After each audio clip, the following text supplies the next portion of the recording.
Hello everyone, ভিডঙ্ক.com ওয়েবসাইটে তোমাদের সবাইকে স্বাগত জানাই।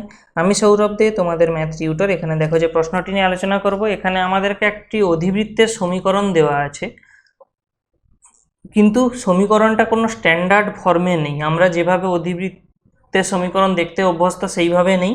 তো আমাদেরকে প্রথমে একে অধিবৃত্তের যে প্রমাণ মানে যে সমীকরণ হয় অ্যাকচুয়ালি মানে স্ট্যান্ডার্ড ফর্মে যে সমীকরণগুলো হয় সেরকম আকারে একে আমরা সাজাবো, এবং তারপরে অধিবৃত্তের শীর্ষবিন্দু কত হবে সেটা আমরা নির্ণয় করব। ঠিক আছে, তো সেটার জন্য আমাদেরকে কি করতে হবে দেখো, যেটা দেওয়া আছে আগে একবার লিখে নেওয়া যাক। y = -2x² plus 12x - 17। তো দেখো অধিবৃত্তের হয় ওয়াই মাইনাস মানে অধিবৃত্তের সমীকরণ অনেক রকমের মধ্যে হয়, তার মানে কিন্তু আমাদের যে কোনো একটা রাশির বর্গ থাকে। তো দেখো এখানে এখন এক্স এর বর্গ আকারে লেখা আছে, তো আমরা এই ডান দিকের এই বা অংশটাকে আমরা কি করব না স্কোয়ার আকারে লেখার চেষ্টা করব।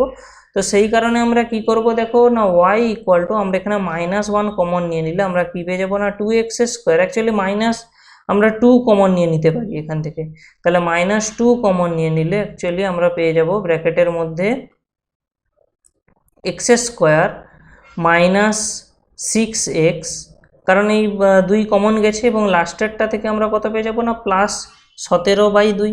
ওকে, তো এরপরে আমরা একে স্কোয়ার আকারে লিখতে চাই, তাহলে দেখো -2 যেমন ছিল থাকলো, x² করতে গেলে কি করতে, এখানে 2 একটা থাকে, x থাকে, কিন্তু এখানে 6 ছিল, 6 মানে কি একটা 3 নিশ্চয়ই এক্সট্রা গুণ ছিল। তাহলে আমরা স্কোয়ার করার জন্য একটা +3² এক্সট্রা যোগ করলাম, মানে 3² একটা অ্যাড করলাম যেহেতু, তাহলে ব্যালেন্স করার জন্য একটা 3² বিয়োগও করতে হবে আমাদেরকে। তাহলে এটা +17/2 এরকম আসছে। তাহলে আমরা এই দুইটাকে এরপরে আমরা কি করব, -2টাকে আমরা অন্যদিকে পাঠিয়ে দেবো। তাহলে আমরা দেখো এই যে অংশটা এখান থেকে আমরা পেয়ে যাব x - 3 এর স্কোয়ার, এবং আমাদের এখানে কি আছে দেখো +17/2 -9 এরকম একটা অংশ আছে, এবং ডান দিকে আমরা কত পাচ্ছি না -y/2।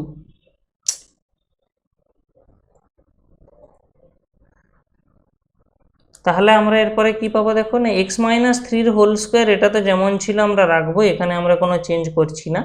এইখানটা আমরা লসাগু যদি করে দিই, অ্যাকচুয়ালি লসাগুতে আমরা কি পেয়ে যাব না 2, এখানে পেয়ে যাব 17 - 18, এবং ডান দিকে আমরা পেয়ে যাচ্ছি কত -y/2।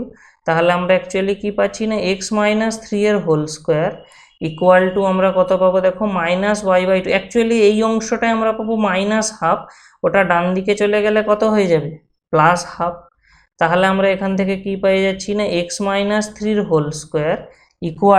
= আমরা অ্যাকচুয়ালি -12 কমন নিয়ে নিলে আমরা পেয়ে যাব y-1।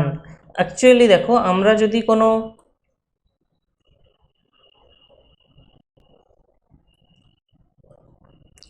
অধিবৃত্ত লিখি, অধিবৃত্তের স্ট্যান্ডার্ড ফর্ম সেটা দেখতে এরকম হয়। আমরা জানি x - α² = 4a y - β। এরকম অধিবৃত্তের সমীকরণ হলে এখান থেকে আমরা বলতে পারি যে শীর্ষবিন্দুটা আমরা পাবো সেটা কত না α, β। তাহলে এই সমীকরণ থেকে আমরা এর যে শীর্ষবিন্দু মানে এই অধিবৃত্তের যে শীর্ষবিন্দু আমরা কি বলতে পারবো না 3,1। ঠিক আছে, ভিডঙ্ক.com ওয়েবসাইটে এই ম্যাথটি দেখার জন্য তোমাদেরকে অসংখ্য ধন্যবাদ জানাই। এরকমই নানা প্রশ্ন এবং তাদের সমাধানের জন্য তোমরা আমাদের ওয়েবসাইটটি ভিজিট করো। ধন্যবাদ।